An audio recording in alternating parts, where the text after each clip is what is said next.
કુતિયાણા એસબીઆઈમાં અને પોરબંદરની એક્સિસ બેંકમાં પોલીસ દ્વારા લૂંટની દિલધડક મોક ડ્રીલ યોજાઈ હતી. બંને મોક ડ્રીલમાં આરોપીઓને ઝડપી લેવામાં પોલીસને સફળતા મળી હતી.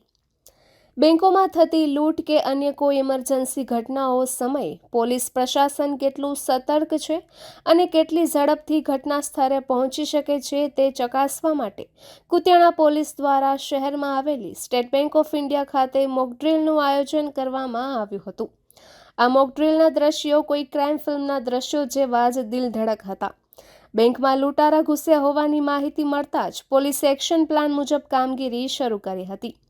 મહિલા પીઆઈ એમડી વાળા અને સ્ટાફે બેંકના મુખ્ય દરવાજા પાસે પોઝિશન લઈ અને અન્ય હથિયારબંધ જવાનો બેંકની આસપાસના વિસ્તાર અને ગલીઓને કોર્ડન કરી લે છે.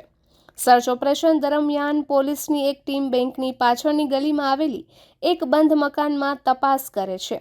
ત્યાંથી તેઓ 2 ડમી લૂંટારાઓને પકડી પાડે છે. પકડાયેલા આ લૂંટારાને દોરડાથી બાંધેલી હાલતમાં જ કડક જાપ્તા વચ્ચે બજારમાંથી ચલાવીને પરત બેંકની અંદર લઈ જવામાં આવે છે.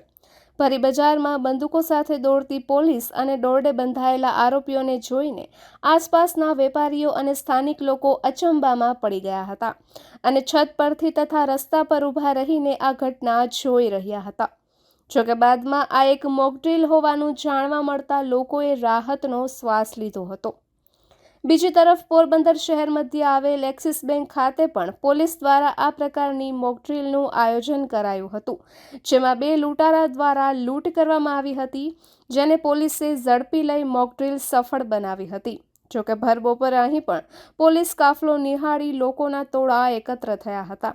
જોકે બાદમાં આ મોકડ્રીલ હોવાનું જાહેર થતાં સૌએ રાહતનો શ્વાસ લીધો હતો. નિપુલ પોપટ, પોરબંદર ટાઈમ્સ.